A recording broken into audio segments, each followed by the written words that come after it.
여러분 반갑습니다. 오늘도 우리 주변의 가장 뜨겁고도 아픈 이야기를 전해드리는 채널입니다. 오늘은 정말 무거운 마음으로 카메라 앞에 섰습니다. 요즘 길을 걷다 보면 어떤 생각이 드시나요?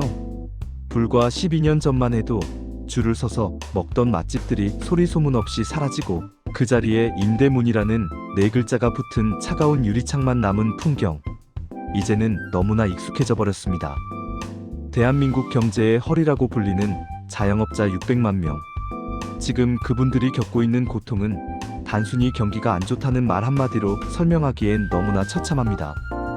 오늘 이 시간은 내수 침체의 늪에 빠진 대한민국 자영업의 현주소를 아주 깊숙이 들여다보려 합니다.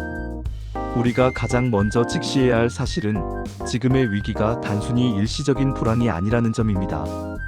통계청 자료만 봐도 가슴이 덜컥 내려앉습니다.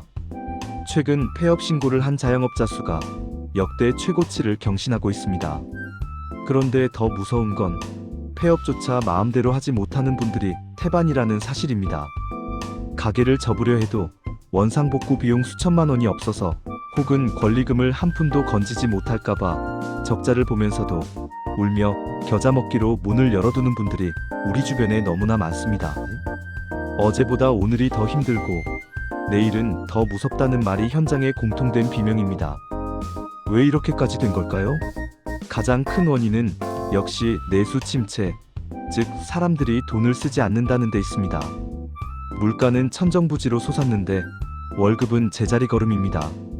마트에 가서 계란 한 판, 파 한 단 집어들기가 무서워진 소비자들은 가장 먼저 외식비부터 줄입니다. 퇴근길 가볍게 즐기던 치맥 한 잔, 주말 가족 외식이 이제는 큰맘 먹고 해야 하는 사치가 되어버린 거죠. 손님이 줄어드니 매출은 당연히 바닥을 칩니다. 하지만 반대로 나가는 돈은 어떻습니까?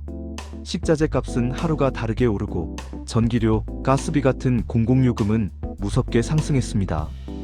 매출은 반토막인데 고정비는 2배로 뛰는 이 기괴한 방정식 속에서 자영업자들의 통장은 마를 날이 없습니다. 여기에 고금리라는 치명적인 독약이 더해졌습니다. 코로나 시절 정부 지원금과 대출로 간신히 버티던 분들이 많았습니다. 그때는 이 터널만 지나면 해 뜰 날이 오겠지라는 희망이라도 있었습니다. 하지만 터널 끝에서 만난 것은 고금리의 압박이었습니다. 2%에서 3% 되었던 대출금리가 6%에서 7%를 넘어서면서 한 달에 내야 하는 이자만 수백만 원에 달하는 분들이 수두룩합니다. 열심히 일해서 번 돈이 내 주머니에 들어오는 게 아니라 곧장 은행 이자로 빨려 들어가는 구조입니다. 이건 경영의 문제를 넘어 생존의 문제입니다. 빚을 갚기 위해 또 다른 빚을 내는 돌려막기가 한계에 다다랐다는 신호가 곳곳에서 감지되고 있습니다. 배달 플랫폼의 과도한 수수료 문제도 빼놓을 수 없습니다.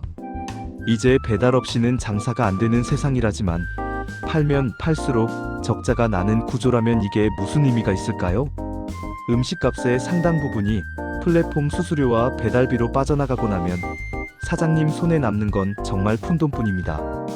소비자들은 배달비가 비싸서 불만이고 사장님들은 남는 게 없어서 눈물을 흘립니다. 이 구조 속에서 과연 누가 웃고 있는지 우리는 냉정하게 따져봐야 합니다.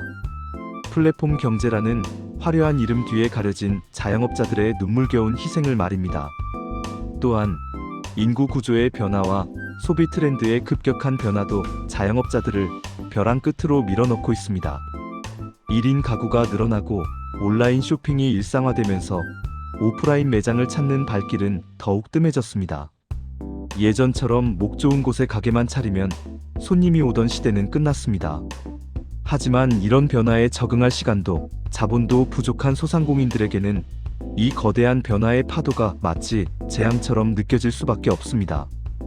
특히 중장년층 자영업자들은 디지털 전환이라는 높은 벽 앞에서 좌절하고 있습니다.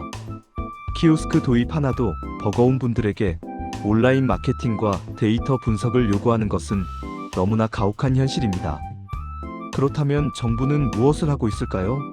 각종 지원책이 쏟아져 나오긴 하지만 현장의 체감 온도는 여전히 영하권입니다. 일회성 지원금은 언발의 오줌 누기일 뿐입니다. 근본적인 해결책은 내수를 살리는 것이고 자영업자들이 공정한 경쟁을 할 수 있는 환경을 만드는 것입니다. 임대료 상한제, 플랫폼 수수료 현실화, 그리고 한계 상황에 처한 분들을 위한 과감한 채무 탕감 프로그램이 필요합니다. 단순히 대출 만기를 연장해주는 것은 고통의 시간만 늦출 뿐입니다. 골문 상처를 도려내는 과감한 수술이 필요한 시점입니다. 지금 이 영상을 보고 계시는 시청자 여러분께도 부탁드리고 싶습니다. 우리가 이용하는 동네의 작은 식당, 카페, 세탁소 사장님들은 누군가의 아버지이고 어머니이며 우리 이웃입니다. 이분들이 무너지면 지역 경제가 무너지고 결국 그 여파는 우리 모두에게 돌아옵니다.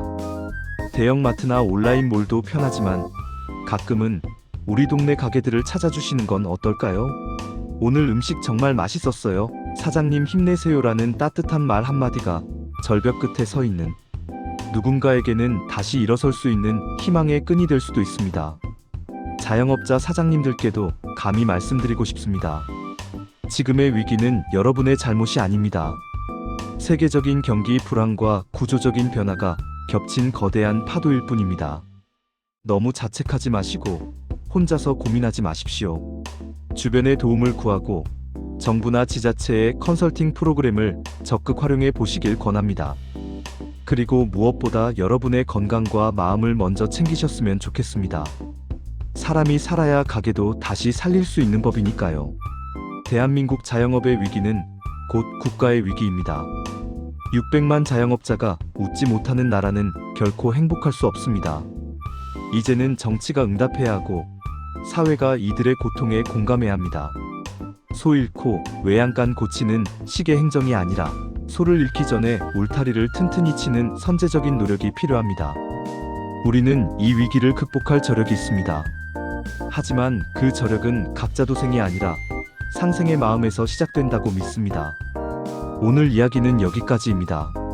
내수 침체의 거친 파도 속에서 하루하루를 버텨내고 계신 모든 자영업자분들께 이 영상이 작은 위로와 응원이 되었기를 바랍니다.